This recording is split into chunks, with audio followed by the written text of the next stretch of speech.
¿Qué es la psicolingüística? ¿Es tal vez una ciencia? ¿Qué comprende? ¿Cómo se consolidó? Todas estas preguntas nos llevan a pensar en el pasado, así que, ¿cuál es su historia? Autores como Noam Chomsky, Gustav Guillaume, Ivan Pavlov, Lev Vygotsky, Frederick Skinner, Charles Osgood, Thomas Sebeok, John Morton y otros han hecho aportaciones a la psicolingüística. Dicho de este modo, acompáñanos a recapitular la historia de la psicolingüística. Psicolingüística precontemporánea. Antes de los 50. Según Silva en 2014, aunque muchos psicolingüistas tienden a considerar los comienzos de la PSL con la revolución cognitiva de Noam Chomsky entre la década de los 50 y 60, la historia empírica de la PSL data de los fines del siglo XVIII. Al respecto, Leyet trata lo que podríamos llamar periodo pre-chomskiano, donde especialistas con distintas orientaciones como médicos, lingüistas, psicólogos hicieron importantes descubrimientos sobre las regiones cerebrales del lenguaje, el acceso al léxico mental en la producción y comprensión en una lengua, las creaciones sintácticas infantiles y la disfunción del lenguaje. A principios del siglo XX, Gustave Guillaume, lingüista francés, principalmente recordado como el padre de la psicolingüística, también llamado en esos tiempos como guillaumismo, por sus estudios en su teoría psicosistémica, donde vinculó los elementos lingüísticos con los psicológicos. Según Cisneros y Silva en 2007, Pavlov en 1904 descubrió los reflejos condicionados, a lo que denominó condicionamiento clásico. En relación con los procesos verbales o el lenguaje, él manifestó que las palabras actúan como estímulos verbales. Pavlov sostuvo que los estímulos verbales son diferentes para los seres humanos, debido a la influencia predominante del lenguaje, lo que él denominó segundo sistema de señales. Según Cisternas y Droghetti en 2014, Lev Vygotsky en 1934, con su libro Pensamiento y lenguaje, hace mención de que la relación entre ambos procesos no es constante a lo largo de su desarrollo, sino variable. La relación cambia durante el proceso de desarrollo, tanto en cantidad como en calidad, además que en la filogenia del pensamiento y el lenguaje podemos reconocer indiscutiblemente una fase prelingüística en el desarrollo de la inteligencia y una fase preintelectual en el desarrollo del lenguaje. Según Fernández en 2009, Skinner en 1937 utiliza la teoría conductista para explicar el lenguaje. Además, señala que el ser humano a la hora de aprender el lenguaje no tiene nada innato, sino que el lenguaje es una conducta que es modificable, de ahí que sustituye el término lenguaje por conducta verbal. Según Elisaisin 2003, Sapir, en 1949, entra a lo que él llama las grandes tendencias que afectan al lenguaje. Sapir distingue tres grandes tendencias: la que suprime la distinción morfológica entre el caso sujeto y el caso del objeto, la que da a las palabras dentro de la frase una posición fija determinada por su relación sintáctica, y la que lleva a la invariabilidad de las palabras. Ejemplo, hablar en otro idioma.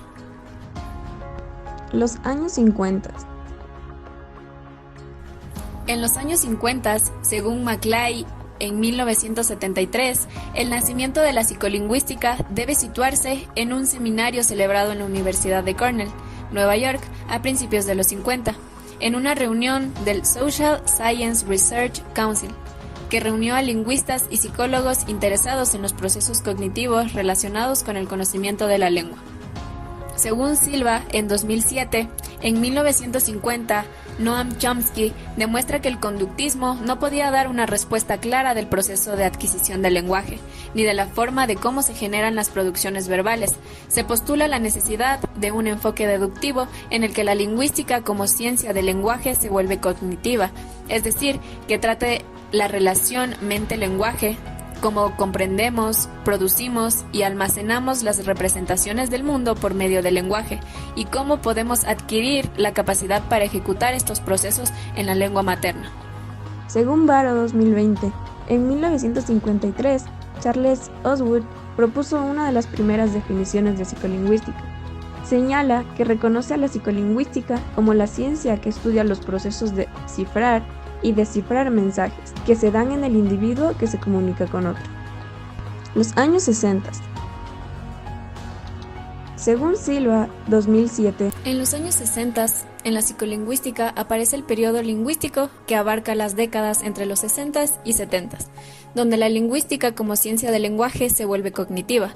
Además, en este periodo emerge la psicolingüística evolutiva o del desarrollo, con el fin de estudiar cómo ocurre la adquisición del lenguaje infantil, para descubrir cómo logran dominar el aprendizaje lingüístico en las distintas etapas de madurez neurolingüística. Según Canevaro, 2018, en 1967, Oswood y Seebeck, con su libro Psycholinguistics: A Survey of Theory and Research Problems, consolidan que la psicolingüística trata directamente los procesos de codificación y decodificación en cuanto a la relación de estados de mensajes con estados de comunicantes. Según Cuetos en 2018, Morton en 1969 planteó un modelo que ha sido muy influyente en la investigación sobre el reconocimiento de las palabras. En este modelo, cada palabra que conocemos estaría representada en nuestra memoria por un dispositivo denominado logogen. Se trata de un modelo de acceso directo porque la búsqueda léxica no ocurre de forma serial y llega información en paralelo desde tres fuentes distintas: representaciones ortográficas obtenidas por el análisis visual de las palabras escritas, representaciones auditivas de las palabras habladas y representaciones semánticas procedentes del sistema cognitivo. Psicolingüística contemporánea. En base a Naujoel, 2019, la psicolingüística contemporánea se nos presenta como un campo interdisciplinario que combina los aportes de dos disciplinas, la lingüística y la psicología cognitiva experimental, por lo cual se va a encargar de estudiar los procesos cognitivos y lingüísticos que ocurren en la comunicación humana, como la producción, adquisición, comprensión, trastornos y neurocognición del lenguaje. los años 70. Modelos sobre el reconocimiento visual de las palabras. Naujoel, en 2019, enuncia que Forster, en 1976, planteó un modelo que consta de dos etapas sobre el reconocimiento visual de las palabras. La primera etapa se da gracias a los ficheros de acceso y la segunda por un gran archivo maestro o principal. Al momento de presentarse una palabra visual o auditivamente, el estímulo que lleve la palabra es transformado en una representación perceptiva y esta es enviada al archivo de acceso apropiado para su análisis. El modelo de Forster es un modelo de tipo modular, debido a que la información de los niveles lingüísticos superiores no interaccionan o afectan el proceso de acceso o localización de las palabras, donde el único efecto son las referencias cruzadas. En este modelo se habla sobre un priming de repetición y este se refiere a que puede haber un cambio temporal en el orden de los ítems dentro de cada bin, debido a su uso. Entonces, las no palabras se rechazan cuando ya pasaron por la búsqueda en su bin correspondiente. los años 80. Modelo psicolingüístico de desarrollo de la lectura y la ortografía. Fernández, en 2008, nos dice que Seymour y McGregor, en 1984, crearon el modelo psicolingüístico de desarrollo de la lectura y la ortografía, el cual analiza las funciones de procesamiento psicolingüístico necesarias para el aprendizaje de la lectura y la escritura, e implica la acción de 4 procesadores básicos. El grafémico, que permite la identificación de las distintas grafías o letras en función de sus características visuales. El fonológico crea una imagen de los distintos fonemas en nuestro repertorio cognitivo, pudiendo identificarlos y diferenciarlos. Semántico, permite comprender las ideas y el significado de los mensajes. Y ortográfico, posibilita el acceso desde la fonología a la semántica y de la semántica a la fonología. A partir de este modelo, se pueden establecer los déficits existentes en los diversos procesadores, en función de los cuales se distinguen los tipos de dislexia, como la morfémica, visual analítica y fonológica. los años 90. Modelo de reconocimiento de la información. En base a Sánchez y otros en 2009, Valle, en 1992, encontró un efecto de longitud en el desempeño de lectura y escritura en niños hablantes de español, pero no observó efecto de frecuencia, sugiriendo que los niños escribían palabras en base al análisis fonológico. Sostiene que la más sorprendente es que no incluye ningún mecanismo de lectura de palabras desconocidas o no familiares, o de no palabras. El modelo de procesamiento de la información plantea que la explicación de una actividad cognitiva, como la comprensión o la expresión verbal, debe incluir tres cosas. Primero, un conjunto de representaciones mentales que constituyen la información sobre la cual el sistema opera.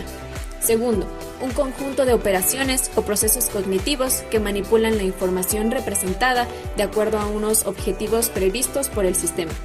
Y tercero, un plan que determina el orden o secuencia en que tales operaciones se llevan a cabo. Este modelo ha constituido una herramienta muy útil para la explicación de las representaciones y procesos que subyacen a la comprensión y expresiones verbales. los 2000. Modelo de redes neuronales. Ramos en 2019 enuncia que Shalom y Poppel, en 2008, plantearon que las regiones frontales del cerebro, tradicionalmente consideradas como parte del proceso de producción del lenguaje, participan en la síntesis de la codificación requerida para la producción del habla y se encuentran en la base de la estructura y función de las neuronas locales. Además, propusieron que las regiones comúnmente asociadas a la comprensión juegan un papel importante en la memorización de las palabras. Asimismo, formularon que las áreas parietales se encargan del análisis del léxico memorizado en el lóbulo temporal. Esto sugiere un patrón de procesamiento que va desde las zonas más dorsales del cerebro para las representaciones y operaciones del sistema de sonidos, que es el fonológico, a las mediales para la construcción de operaciones con sentido, es decir, la morfosintaxis, y a las inferiores para la interpretación de expresiones, que es la semántica.